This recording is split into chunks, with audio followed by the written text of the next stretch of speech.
In order to avoid losing points to Martin, Bezzecchi made room for Bagnaia to take third place on the podium. However, Bagnaia denied this, saying it was only due to the superiority of the GP24 over the GP23. This is the reason behind Marc Marquez's bike catching fire during the 2024 Mandalika MotoGP. Let's dive into it. Stick around until the end. Marc Marquez encountered a string of bad luck during the 2024 Mandalika MotoGP when his Gresini Ducati team bike caught fire in the main race. The fire was caused by serious engine damage to his Bezzecchi, forcing Marquez to make an unexpected early exit.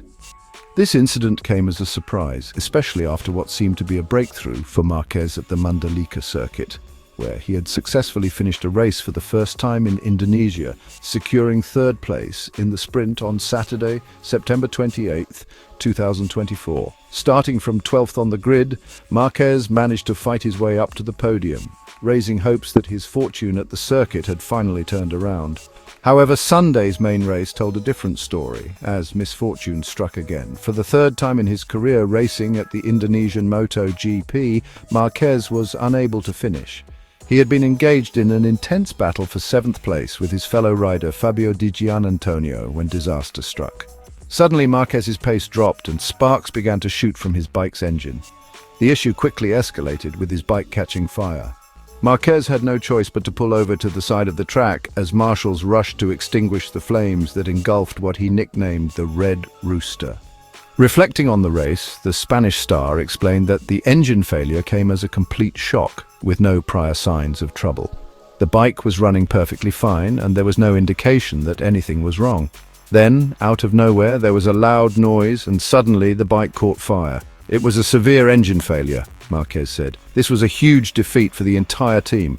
There was nothing I could do, and nothing the team could do to prevent it, he added.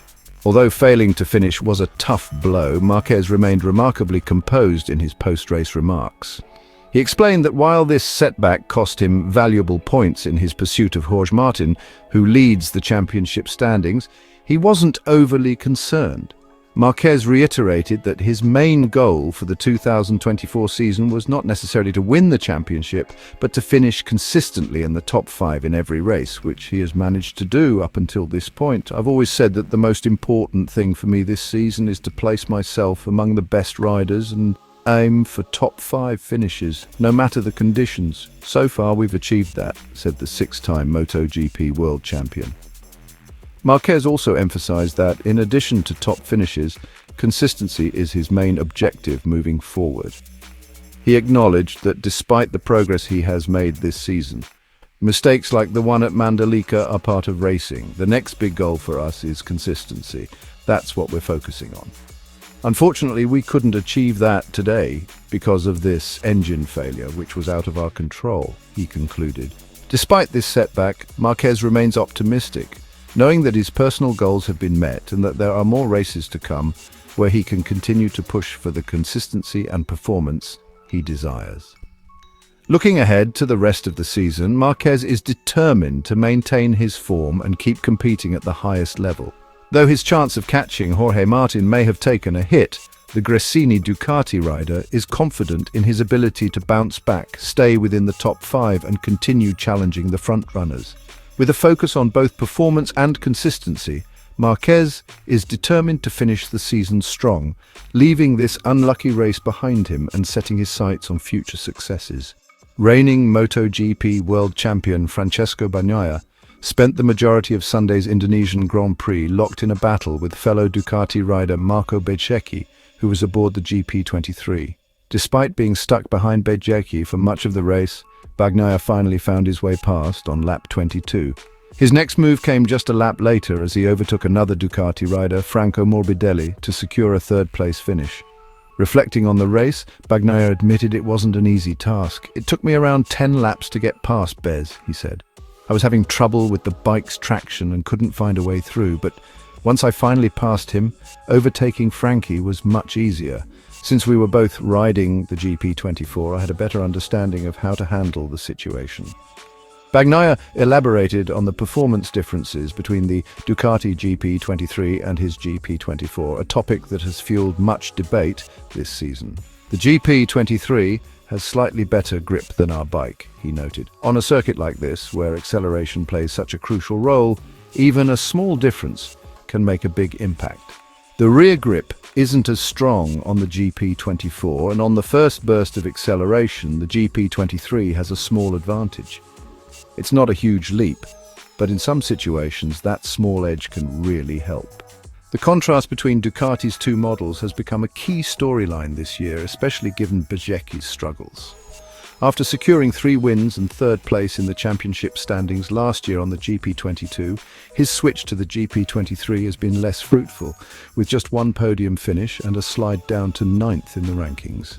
Following a 5th place finish at Mandalika, Bezzecchi agreed with Bagnaia's assessment about the GP23's strengths on corner exit, but was quick to point out other issues.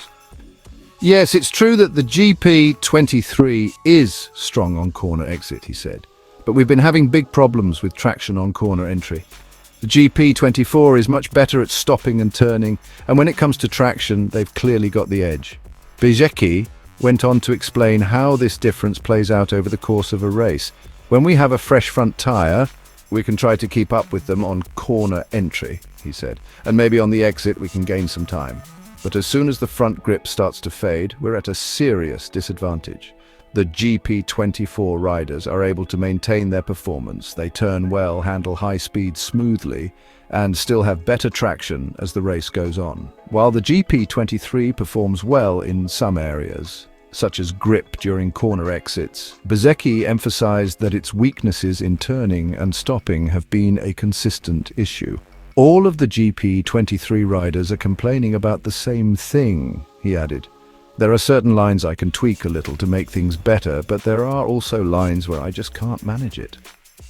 Overall, it's just a characteristic of the bike. The factory Ducati team has been using a ride height device on the GP24 to help offset its traction challenges on long straights, something the GP23 doesn't benefit from. Bezzecchi's difficulties with corner entry were a key reason behind his decision to go with the soft front tyre for the Indonesian Grand Prix, a choice that 5 other riders also made. I was struggling to get the bike to turn sharply, he admitted. I couldn't hit the lap times I needed, and it became clear that the soft front tyre was the best option for me. The weekend was a mixed bag for Bezzecchi, who is set to move to the factory Aprilia team next season. He qualified on the front row and finished 4th in Saturday's sprint race, but encountered a significant issue at the start of Sunday's main event. We had a technical problem right from the beginning that we still don't fully understand, Bezzecchi revealed. The front lowering device didn't activate 3 times in a row, so I started the race with only the rear lowered compared to the others. That put me at the back of the group early on, and with a soft front tyre, it's really tough to stay competitive when you're stuck behind someone. With a move to Aprilia on the horizon and ongoing struggles with the GP23, Bezzecchi will be looking to regain his earlier form as the season progresses. Hey MotoGP fans, don't forget to like and subscribe to stay updated with all the latest action.